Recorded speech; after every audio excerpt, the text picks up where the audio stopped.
The following is a presentation of the Vol Network. Closed captioning provided by the University of Tennessee full-time MBA program. Learn, transform, lead. It all starts here. This is Tennessee football and the beginning of the Butch Jones era. I want the whole city of Knoxville to know that it's football time in Tennessee. For the next 60 minutes, you're tuned to the Vol Network, documenting the most storied program in college football. Welcome to the Butch Jones Show, hosted by Tennessee head football coach Butch Jones and the Vol Network's Bob Kessling. Brought to you by the one bank that backs the Big Orange like no other. First Tennessee, the official bank of the Vols. By your local Ford dealer. Go further on a Tennessee Saturday. Visit your local Ford dealer, proud sponsors of UT football. By Dish, proud to be an official sponsor of the Big Orange. Catch the Vols on Dish. And by Farm Bureau Insurance. With agents in more communities than any other insurer, Tennessee turns to Farm Bureau Insurance, the official insurance of the Vols. Now, the Butch Jones Show.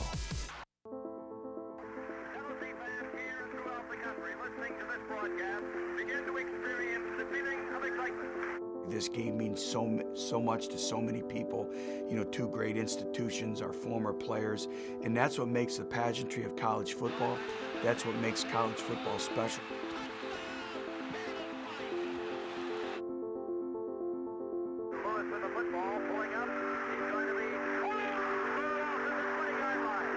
I'm a Tennessee guy, and so you understand what that rivalry means. It's state against state, and it's one of the longest rivalries that's been going on in college football tradition. Across the middle, complete. That's a touchdown to Jason Swain.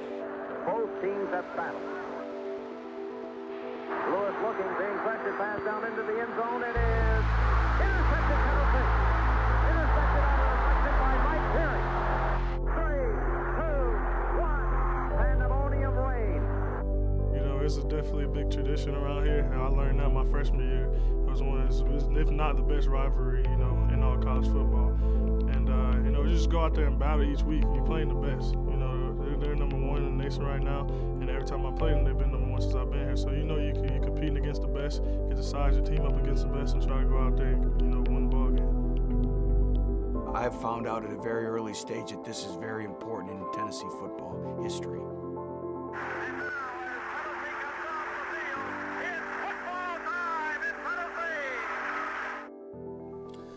Tennessee and Alabama renew their great rivalry. The 96th time the teams met in Tuscaloosa. Alabama number one in the country and came out and played like a number one team early. And that was a thing you knew if they jumped on you early, they're awfully tough to beat. Well, we created some tough circumstances for ourselves early. You know, some self-inflicted, some because of the quality of opponent. But, you know, we have to learn what it takes to go on the road and to start fast. And, Bob, we're youthful in all areas. We're youthful in terms of age, but we're also youthful in terms of the championship habits. You know, the preparation that it takes to go on the road and win these type of football games. And some negative lessons, some positive lessons, but they're all powerful learning lessons as we continue to move forward. You did score 10 points in the second half, led by Joshua Dobbs. That was a positive. Well, very positive. You talk about a young man who's a true freshman coming in, playing the number one team in the country in a tough venue and against their first teamers. And I thought that he really handled the situation very, very well. He had command performance. You know, he was in command of everything. And he ran the offense. He got us in the right place. So very, very positive as we continue to move forward. How'd you address the team after the game, and what do you want them to take from this game? Well, we need to learn from it. You know, we didn't play our best football, and at Tennessee, that's unacceptable. And why? It starts with me. It starts with our coaching staff. It starts with every single football player in our program, everyone in our football family. So we went back and we spoke about it, and we had a long meeting after the game.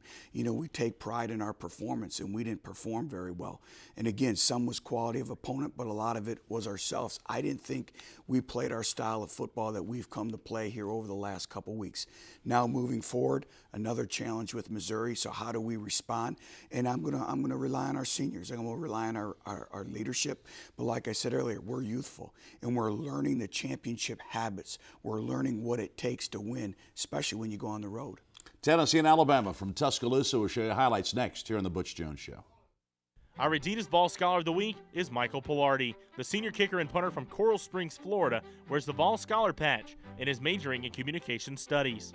I'm more an interaction type of person. I love dealing with people. I love talking to them. I love public speaking.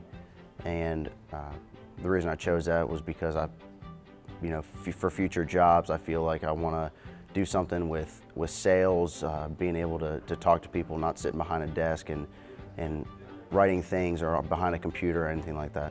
Michael has achieved his academic success utilizing the resources of the Thornton Center.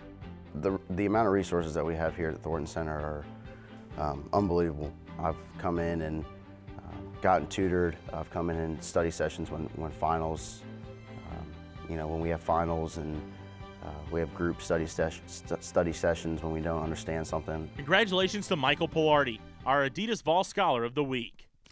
Tennessee and Alabama from Tuscaloosa, a big challenge on the road, and you knew Alabama was going to come out firing early, and the opening kickoff kind of set the stage for the game, and it was hard for Tennessee to fight back after that. Yes, it did. And, the ball was misplaced. It was kicked in the middle of the field, and everything about kickoff cover is condensing the field to a third. We call it kicking it in the box, but that's no excuse. We have to rally. We have to get the ball down.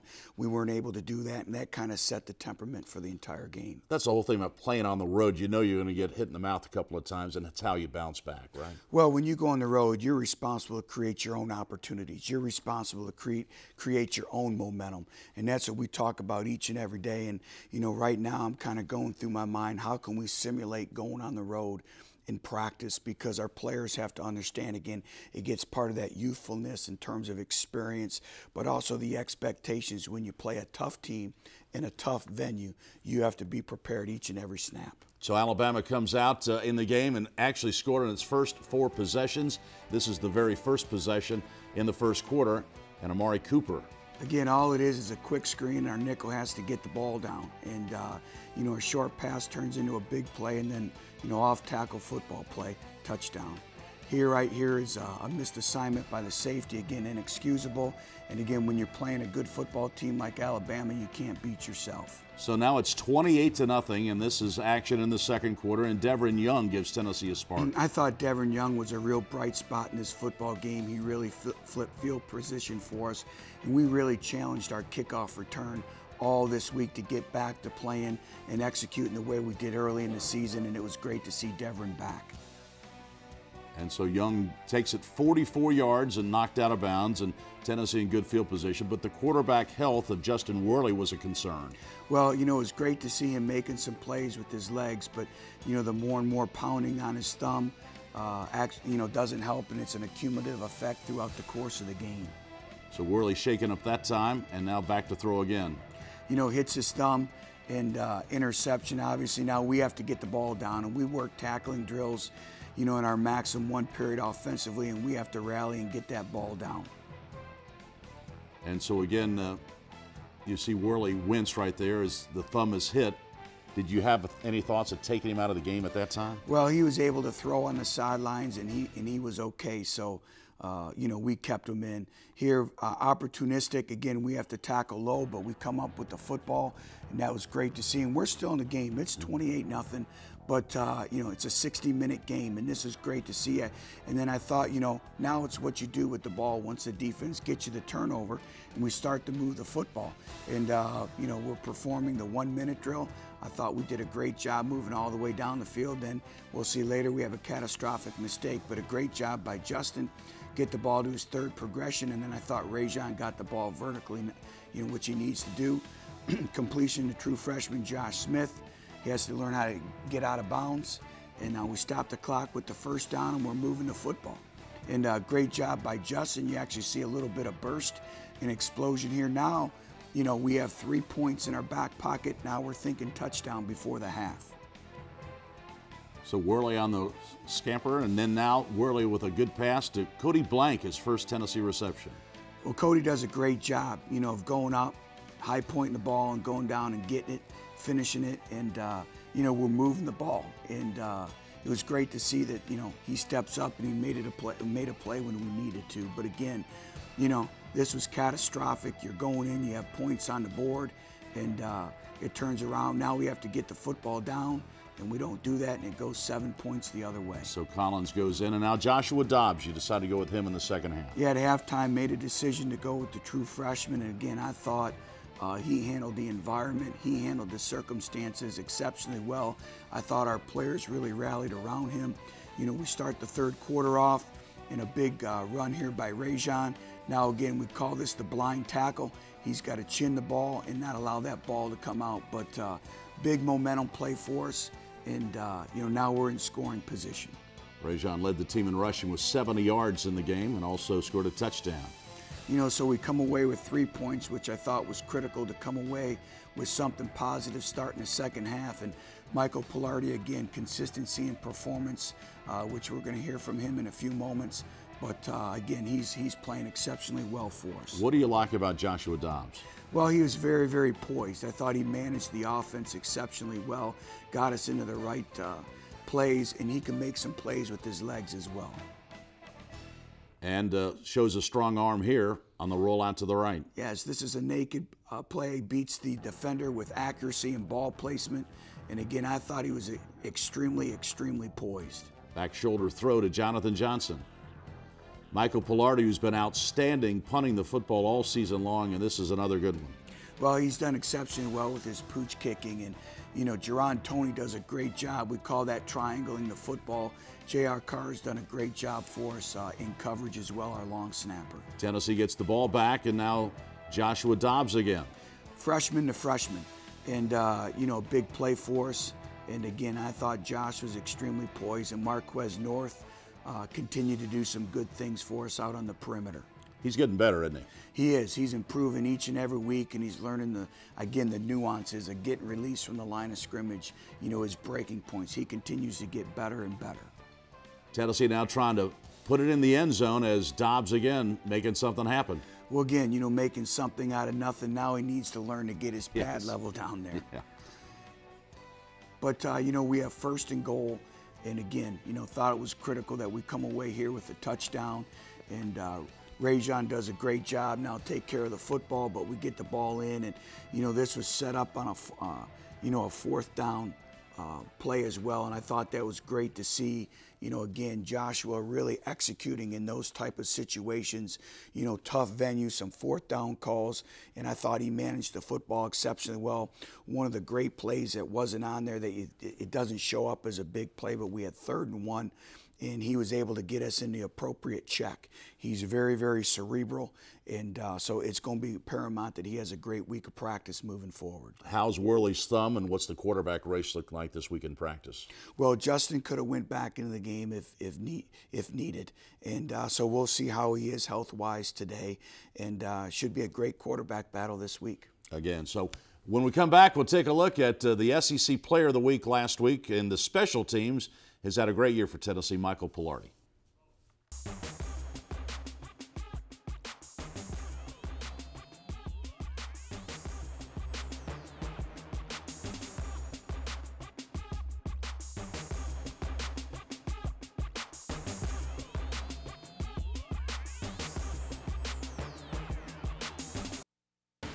The Butch Jones Show is being brought to you by Verizon, America's largest 4G LTE network and official wireless provider of Tennessee Athletics.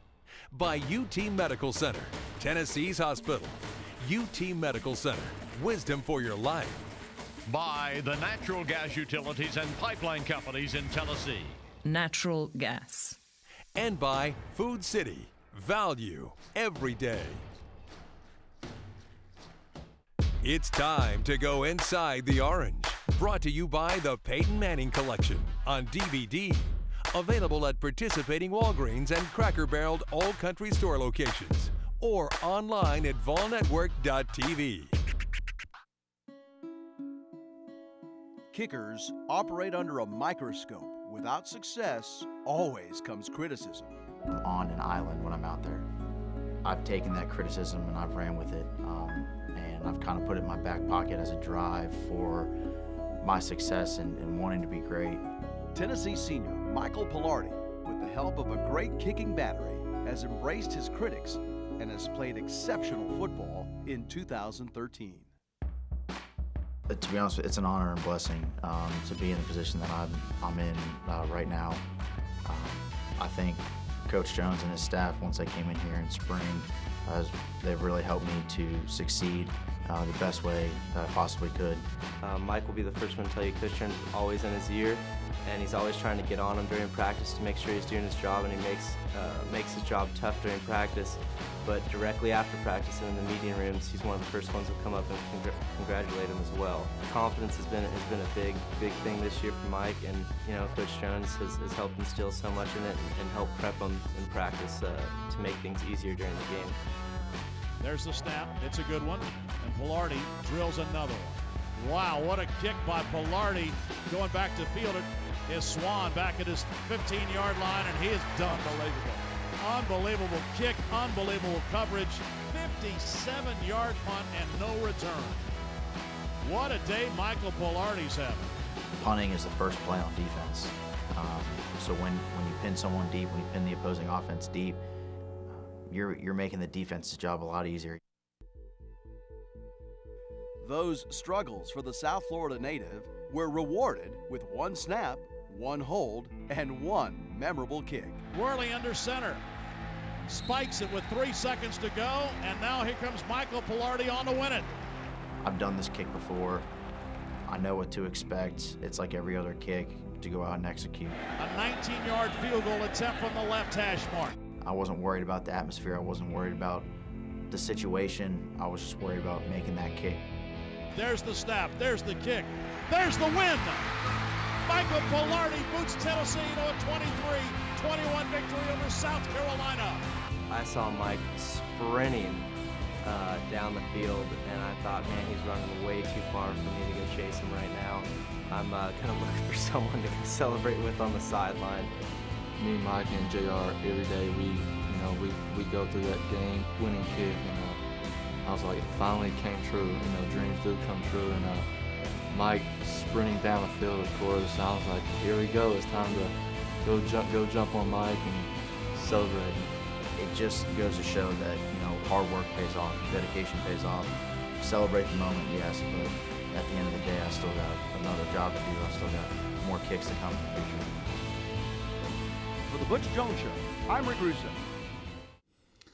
I think there's a strong argument to be made that he's the most improved player and one of the most valuable players on this team. Well, both, most improved and most valuable. And, we talk about consistency and performance. And Michael Palardy's been outstanding, but also he's kicking with great confidence, and he is turned into a weapon. And we always say punt is the first play of defense, and it's all about field position. So, there's a lot of behind-the-scenes individuals, too, from Tyler Dummer to J.R. Carr, our long snapper, our holder. They do a tremendous job, and the chemistry that those three have together is the best I've ever been around. So the kicking game at Tennessee, always important, is very, very good this year for Tennessee, led by Michael Palardy. What's going on in social media? Here's Sarah Mitchell. Even though Coach Butch Jones and his Volunteers quickly moved past the win over South Carolina, people were still talking about the victory. To get us started on this installment of Vol Football Media Mash, check out this message tweeted by ESPN college football analyst David Pollock. I love what Butch Jones is doing and have as much respect for him as any coach in college football. Tennessee will be back soon. Brittany Brugman and Duck Dynasty sensation Justin Martin tweeted this photo of their excitement after the electric South Carolina victory. Moving on to the long-standing Bama-Tennessee rivalry, check out this next photo that Stacy posted commemorating their engagement 26 years ago after the '88 Alabama-Tennessee game. Congratulations and best wishes for the next 26. This Big Orange fan proudly displays his Tennessee Tri-Star bow tie and bright orange pants. Thanks, Sam, for showing off your volunteer pride. And linebacker A.J. Johnson has a few things he wants fans to know about Team 117. That's all for this week in Vol Football Media Mash.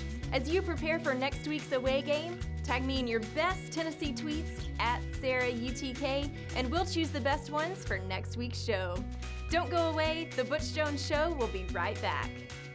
I don't remember when we exactly nailed him down to speak at the clinic, but I know really early on he called and said that he didn't want to just get up there and give a talk, that he wanted to show a tape. I'm just going to show the drills, Joe, that we're showing in the clinic.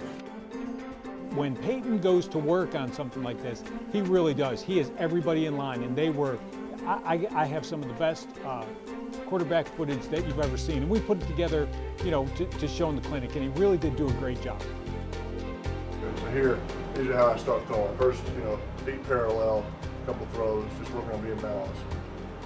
Fast forward a little bit. This was such a different clinic tape because it spanned almost 20 years. You know, we went back to his, I had some in my file of 94 and 95 and 96 drills out at practice, and so I put that on the server, and then he had his Indianapolis Colts footage and his Denver footage. And you want Hots to go after? Yeah, because basically, you know, these are, you picked a couple of different drills to do each day, you know, before you get into practice. And that really makes it unlike any drill tape that I've ever seen. I thought I would open this with a story. So, first week of December, me and a couple of the guys from the office were out at lunch, and my phone rings. So when the story happened, I told Coach Jones, and it is an amazing story. So I pick up the phone, and I go in the corner where it's quiet, and I'm all, hello? And no, hi, how you doing, nothing. This is what he says. In 1996, Tennessee played Ole Miss in Memphis. In the third quarter, we ran a play called Flip Right Duo, X Motion, Fake Roll 98 Block Pass Special. He said, I need you to find that play, I need you to digitize it, and I need you to send it to me at Denver in my email. You know, exactly where he said it would be is what he said would happen. And so I thought it would give you a little appreciation for what we went through, those of us that were around him. And so finally I got up the nerve to ask Peyton, hey, did you run the play? And he said he didn't, but then he did send me the play from practice. And when you see those back to back, 17 years apart, it's just weird to see that. This is the same play of them practicing it at Denver. But again, those of us who know him have gone through this. 17 years later, there is the very same play that we ran at Ole Miss in 1996. Mr. Peyton Manning. Now I've got a ton of footage of this guy, and there's no way I could have known back then that he would be one of the greats to ever play the game. And I had that footage regardless of that fact. So this is a special place. I do have an unbelievable archive of footage of players that have come through here. Joe, thank you for that unique introduction. That was a first for me, and really appreciate Joe is the best. He has been just a great friend and comrade for me since I was here in 1994, still is today.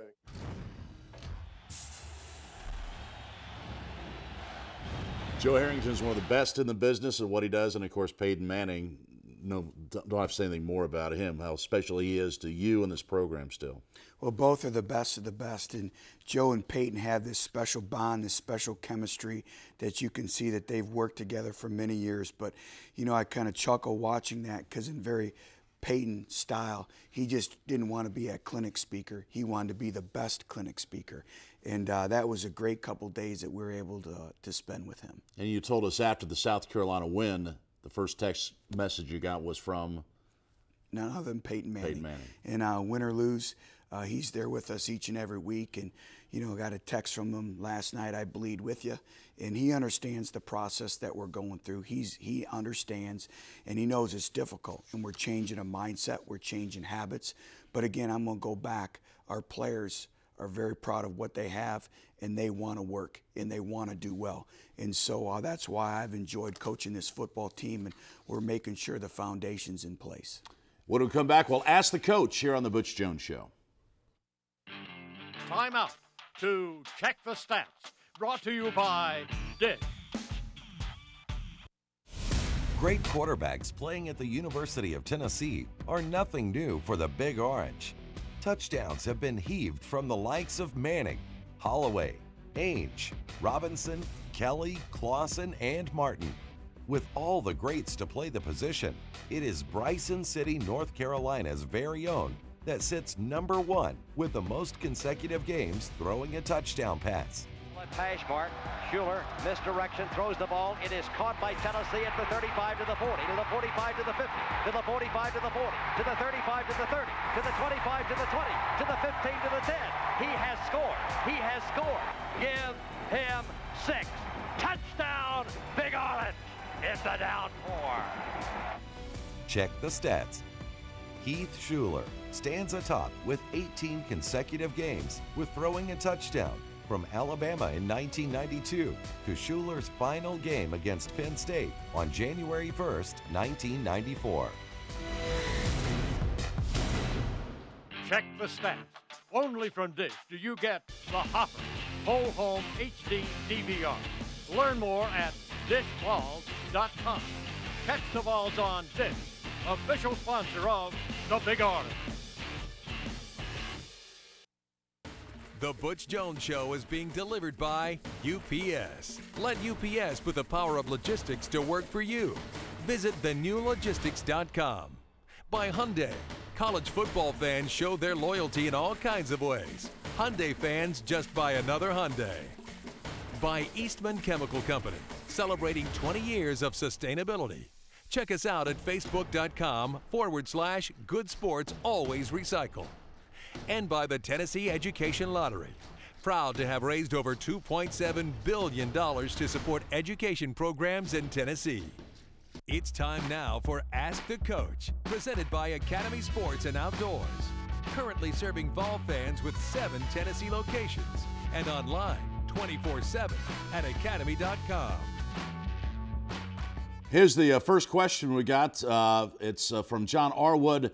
How do you keep the team fired up in the fourth quarter against Alabama? Well, appeal to their pride at halftime, but that's the standard and the expectation is no quit. No matter what the circumstances are, continue to improve and get better. And, we go back and we evaluate every single play in this game. And so, again, I said it at the beginning, our kids have a lot of pride, and just appealed to that. Now you face a Missouri team. They're coming off a tough loss as well Saturday in Columbia, but back on the road for your team. Well, we have to continue to teach what it takes to play winning football on the road. The standard, the expectation, the mindset, getting over that hurdle that, we have to go in to Missouri and we have to create our own opportunities, our own momentum. We must start fast, and continue to teach that. And you continue to teach it. After a while, it's going to sink in and we'll come away with a victory. All right, we've got one more question. And again, this is about the game next week from Taylor James, and he talks about the focus going in and how do you focus on the road? Do you change things after you've been on the road now a few times this year? Well, I think it's a constant, consistent message. When we talk about our messaging has to be clean, clear, concise, and direct. And we'll continue to teach what it takes, again, to go on the road and win. And there's a lot that goes into it. And a lot of it is your mental preparation. And you just don't show up on game day and play the game. It starts today. It starts on Monday, and it's a building up process all the way to game day. Coach, thanks for your time today. We'll see you against Missouri next week. Thanks, Bob. Coach Butch Jones, his comments, and we'll continue with more in just a moment. Time now for the Tennessee Top 5, brought to you by Hyundai.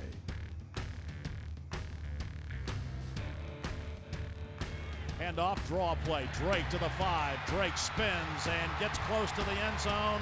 The ball comes free. The ball is loose and it's recovered by Tennessee.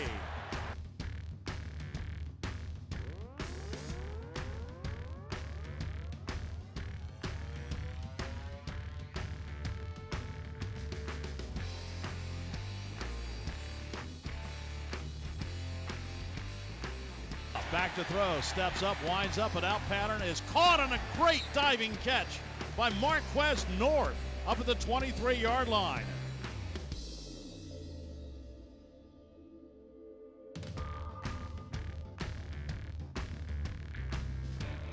Kick is down, on the way by Palardy, spinning for the uprights, and that kick is good.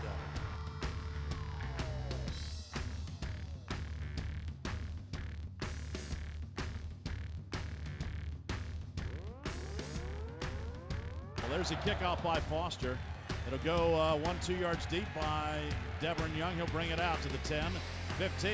Almost popped it, stays on his feet. Now it keeps running down the far sideline and shoved out of bounds by Jones. Good return by Deveron Young. Maybe that's a spark.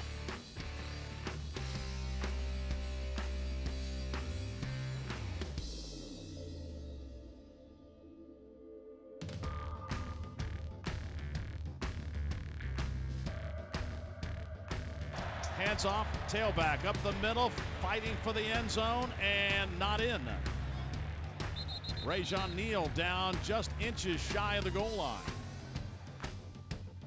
After further review, the ruling is touchdown. So Rajon Neal gets the rushing touchdown. Good drive by Joshua Dobbs. He's put 9 points on the board. Got the extra point to make it 10. And Tennessee did get some sparks in the second half. Now joined by Tennessee tight ends coach, well, John Bryce first from VolQuest.com. Now that's Mark Elder, who's Tennessee's tight end coach and also special teams coordinator. Mark, thanks for coming in this morning.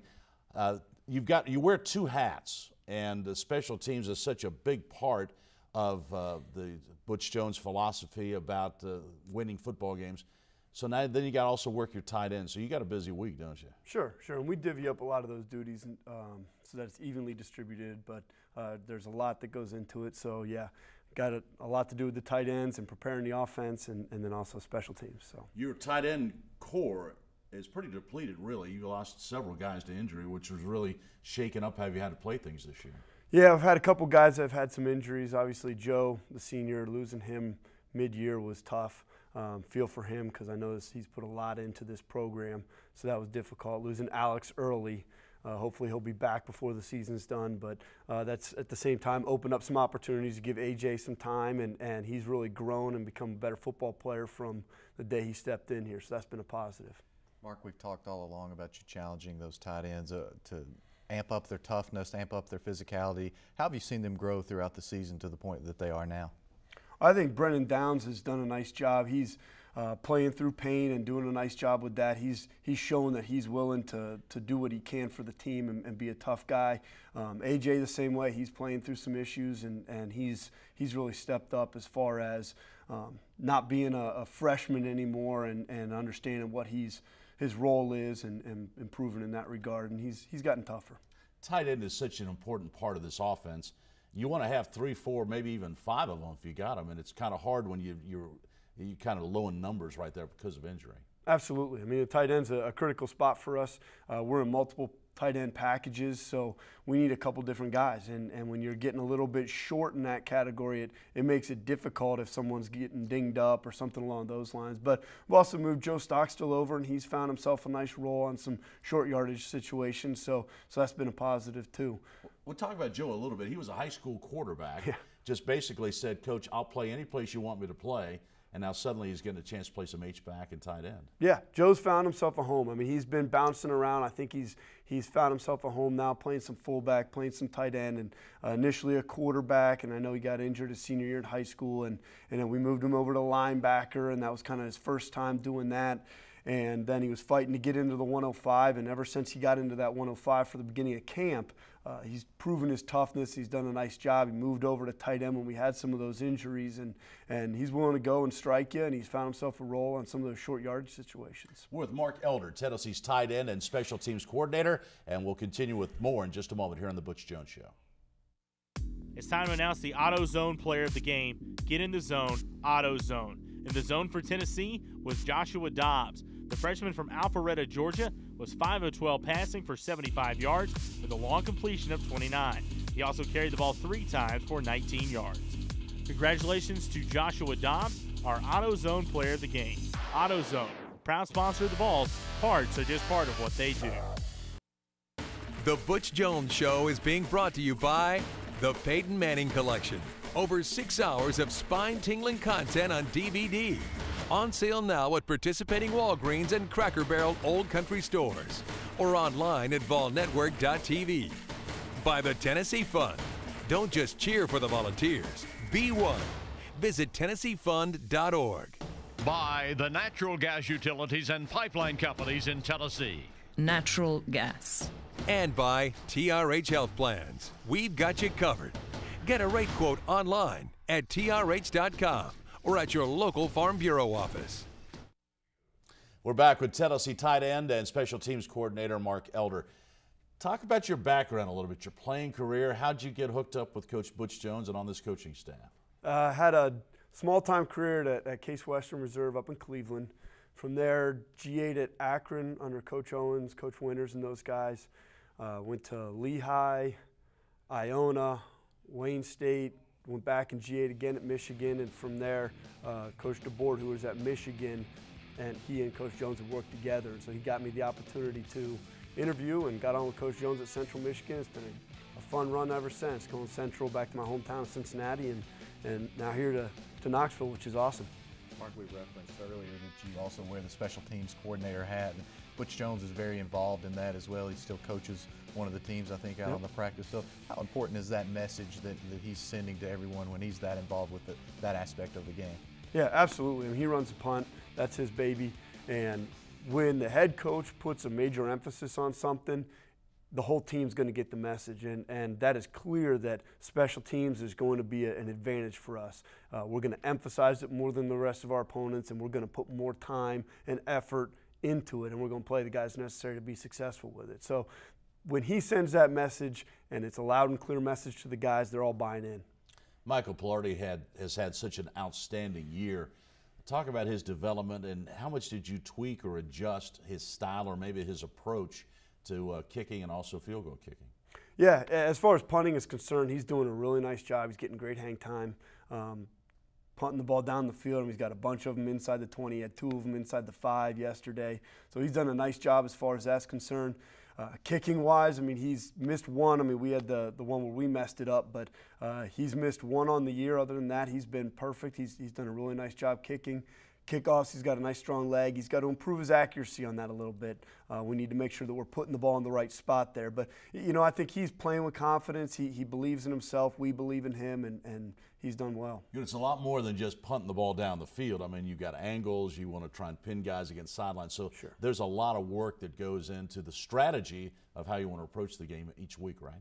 Absolutely. When we're punting the ball, we're placing it into a certain spot, and our coverage is expecting it to be in that spot. So if we're putting the ball in the right numbers, then our coverage is running towards the right numbers. If we're putting the ball dead in the middle of the field, our coverage is going towards the middle of the field. So if we're expecting it in the right numbers and it goes in the middle, that can be a problem. Same thing with kickoff. I mean, sometimes we'll put the ball in the middle of the field. That's where we want it placed, and that's where our coverage is going. And then sometimes we want it out by the numbers. But if you have the bad placement, the coverage unit can get strung out a little bit, spread out, and that's where big plays can occur. So we're really trying to focus on making sure that we're getting the right spots, the proper placement for both punting and kickoffs. Mark, I think you said recently some of the guys are starting to adapt the mentality you want on special teams, that they're asking to be on those units and they're really embodying what you guys are asking. How important is that growth? It's awesome when the guys are fired up and they want to be on the teams, and it's not a here we go, I got to be on this one. When guys are excited, they're fighting for those positions. And every single week, I got guys coming up and starters, not just guys that, hey, I want my 1 rep on a unit. They're starters saying, hey, I can do that. Let me get a shot at that. Let me get a shot at running down on kickoff. Let me get a shot at, blocking on kickoff return. So the guys wanting to do it, that's half the battle. And we emphasize it. We reward those guys. I mean, the guys that are performing well on special teams are getting as much recognition within the program as the guys on offense or defense. So that's big, and I think that's really what leads to the guys wanting to be a part of it. Mark, thanks for coming in today. Good to have you here, you and your family, and we wish you the best of luck in your Tennessee coaching career. Yeah, thank you. It's great to be here. Mark Elder, Tennessee's tight end coach and special teams coordinator. When we come back, we'll look ahead here on the Butch Jones Show. It's time for the First Tennessee First Look, a scouting report and look ahead at the Vols' upcoming opponent. Brought to you by First Tennessee Bank, the official bank of the Vols.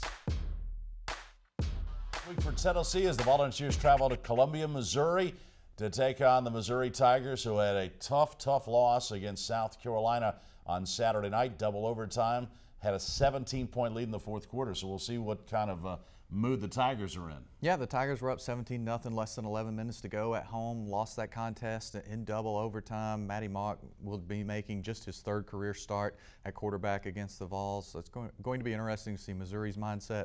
really like the way Butch Jones challenged his team and publicly talked about bowl eligibility. I thought he sent a clear message to his players. So the Missouri team was flying high before that loss. They still got a chance to win the SEC East, so do you expect Missouri to be back up this week for Tennessee coming in? You would expect Missouri to be back up, but there's also got to be some concern there to lose that game the way that they lost the game. Matty Mock played really ineffectively over the second half. I think at one point only had 4 completions through most of the third and fourth quarters, so they really struggled. It's going to be interesting. I like the way, again, that Butch Jones challenged his team and the way that he expects them to respond this week.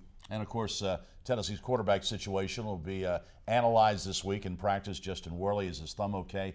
And then maybe Joshua Dobbs. So stay tuned to your Vol Network station for the latest updates. And it goes Monday, they'll announce the kickoff time for Tennessee and Missouri. Thanks for being with us. For Coach Butch Jones, for Mark Elder, and for John Bryce, I'm Bob Kessling. See you next week here on The Butch Jones Show. This has been a presentation of the Vol Network, produced by IMG, the world's premier sports, media, and entertainment company. For more coverage of this week's game, be sure to watch the Vol Network's 2-hour game replay. Check local listings. Produced at the Huster Broadcast Center.